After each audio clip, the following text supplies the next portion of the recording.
Hi, welcome to Alaskan in the Philippines. Today I thought I'd update y'all on what I had planned to go back to the Philippines, and I've decided I don't know if I should or not. And that kind of was my plan. I originally came, for those that don't know, I showed up here in mid-September ish. Yeah, mid-September, I think around the 13th or 14th or something like that. And my intention was to get out of the country because my time was up in the Philippines. I would have had to get the ACR card or make a border run. In the Philippines, to make a border run, you got to fly because it's all islands, you know. So you got to fly to somewhere. And I kind of wanted to get I had an inguinal hernia and I wanted to get that repaired too. And I was considering it in the Philippines, but then I would have had to go to Manila for that, and I didn't know anybody in Manila, and I really didn't like it there. I was living in Dumaguete at the time. When I went out in July, actually, late July, and actually moved out to Dumaguete with plans to stay there for my retirement after I retired. And I got a decent studio apartment, had a swimming pool. It was kind of nice for the Philippines. I was living large, pretty decent. Uh, Swimming pool, gated community there, and they were well taken care of. The grounds were real nice. The rent wasn't terrible. It was like 420 or something, 440 a month.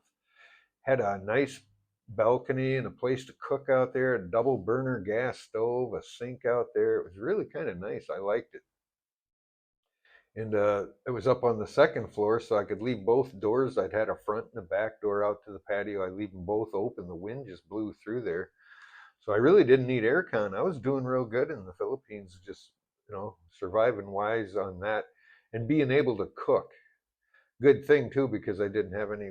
There's really no restaurants around to eat at, literally, unless it was just street food from Filipinos selling street food. That's all you could get. And there wasn't even a big selection of that out where I was living in Condoy. They'd set up this little kind of marketish right along the street. There'd be some street food vendors, but a lot of those just sold vegetables and stuff. And yeah, a lot of them were just vegetable stands or fruit. But there was some you could get some fish. It wasn't refrigerated and stuff. And they would bring in pork. You could buy pork. There was a Crispy King chicken place you could go. That was about a mile or two away yet, though. But there was some street food vendors that would cook crispy chicken or deep fried chicken. I used to eat that, pick that up for. I'd eat my breakfast over there. I'd just eat chicken in my first meal, and then I'd eat a dinner.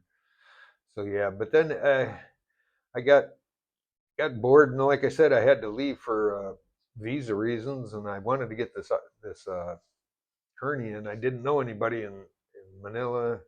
I kind of didn't. I read some reviews. I read a review of a guy that got surgery in the Philippines, and he got an infection pretty bad, and it was hard to recover from. And I can imagine that humid, hot weather there would be harder to recover from. It seems to me. So I took a gamble and just went to pick the spot, flipped a coin between Da Nang and Hua Hin, and Hua Hin won, and I just got a flight for 170 bucks, 160 some dollars from Cebu to Bangkok and jumped on a bus for 10 bucks and ended up here in Hua Hin.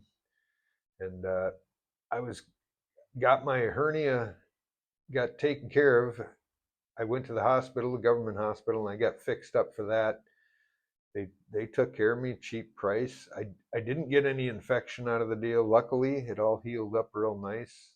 In fact, now it's back to just 100%. I'm really happy with what I did. It only cost me 800 bucks, other than the flight ticket out here. The ticket to get here was 800. And now I'm sitting here in Hua Hin, and I've been here since going on 7 months now. Almost, yeah, 7 months. Wow, where does the time go? It still seems like I'm just arrived almost. I really don't know much. Still kind of lost, but I've made a few friends, and like I say, I don't have to search for street food. It's much more handy here. I have food all over the place, and I can walk out to it the night. And like in where I was in Condoy, I couldn't walk out to anywhere to get anything to eat. After dark, I was pretty locked in the place. Unless you get a trike, stand out in the road, it's pretty dark even then. And there ain't a lot of traffic going back and forth to Dumaguete, so it was kind of a bad situation for me, and I did. I thought I could do better, and so far, coming here and living in Hua Hin, my rent is cheaper. Right now, I'm only paying $350. My rent's due today, as a matter of fact. Thanks for reminding me.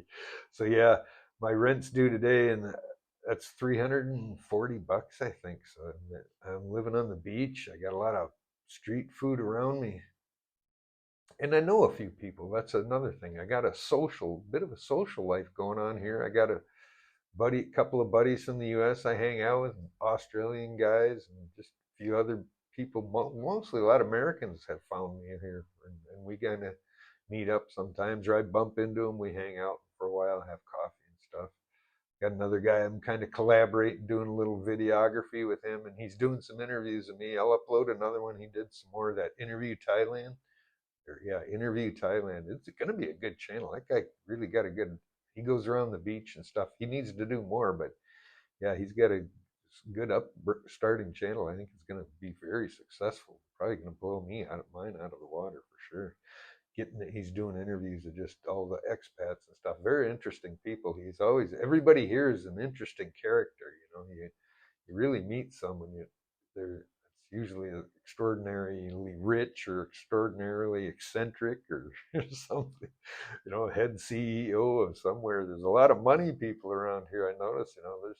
There's not a lot of poverty. There's mansions just walking down the street, and there'd be a small Thai humble home over here, and there'll be $1 million mansion right across the street or right next door. It's just no zoning laws, and all of it's kept real nice. So yeah, and then we got some sidewalks here, and I got that healthcare done. Like I said, I got the healthcare done, and I'm starting to know people, and I got some cheaper rent going on. Like if I go back to Dumaguete right now, I don't know where I would stay, and I had a tough time finding that place where I was. I guess the vloggers over there made Dumaguete pretty famous, and it kind of shot up the housing prices. So even me at 450, people were telling me, or 440 or something, they were telling me that's pretty high, for Philippines. And I thought, well, yeah, it kind of is, but yeah. So it was, and there wasn't much else available because of the rent got shot up, and anything closer to town probably, it would have been even maybe more expensive if it was, up to Western standards. It probably would have been more expensive anywhere closer to the boulevard. Maybe not. There's probably places I didn't know about. But at the time I got there, it was kind of full up, and I was having a hard time. Even when I moved in and I was there for a month, before the month was up, the lady came back up that runs the place, and she says, "Are you going to stay another month?"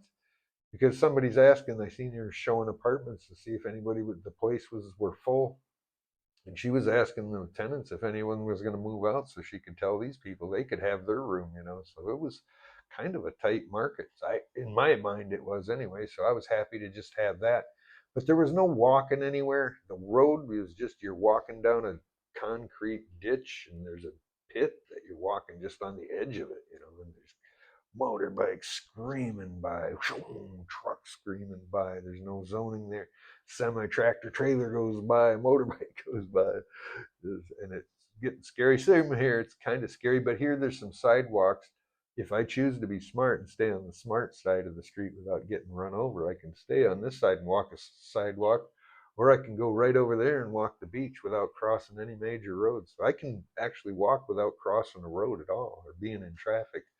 So that's cool. I can safely do that. That really makes it worth it for me to be able to get out in the morning and walk. I used to do it in the Philippines, and it was pretty dangerous. It really was. And it's kind of dangerous here still, too. At evening, I try to walk through the traffic in the other side of town, and yeah, I'm going to get nailed one of these days if I don't watch it. But yeah.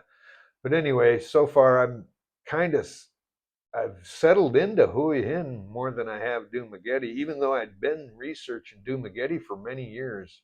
Actually, 7 or so years, 8, 9 years, I can't remember, but at least 8. I've been going there and back every year, sometimes twice a year. And I thought Dumaguete was my place. And turns out it wasn't. This was my plan B, and plan B was a blessing in disguise for me. So I think I like it here better, and I've actually made friends. The language barrier is harder to deal with, but I'm getting over it. And I've learned, I've always kind of known living in different culture, how to communicate with people that don't speak the language. I know how to mime pretty good, and I know how to speak small. That's the key, you know. You can't do a bunch of explaining because you lost them immediately. You got to just do it, get your point across with a word or two. And I'm learning to do that, and I'm getting better at it. And I'm learning a bit of Thai. I can say a few words, very small words. But yeah, that's something.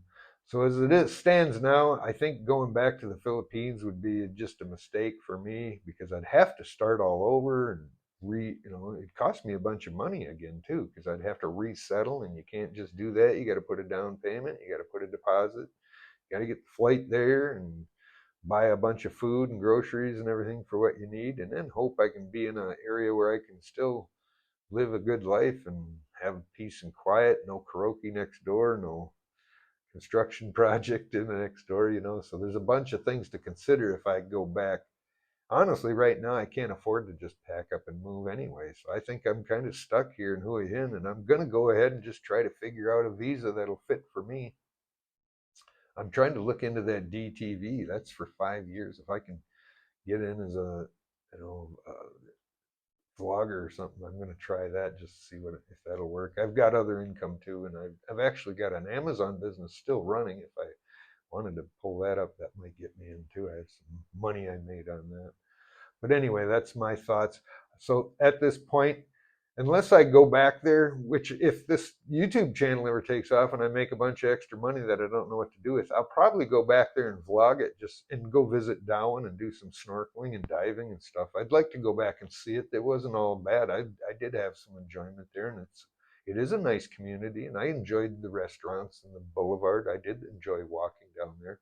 Just I didn't have very good access to it, and I was out and away from it all. And that first couple of months, like I said, really should stay there. If I'd have stayed there 6 months as long as I was now, I'd probably have a group of friends. Maybe I'd have something going, and I'd maybe even be happier than I am here now.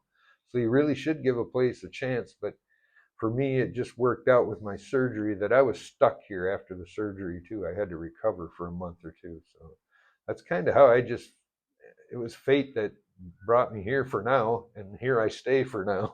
I won't be going back to Dumaguete anytime soon, but like I say, if this channel takes off, I'll go back and vlog it, and I'll go hit the beaches and diving and stuff. It'll be fun. If I get bored here and I can afford to do it and travel, I will. But anyway, I'm going to cancel it out for now, and I'm going to stick here and dig in my heels, I guess, for now.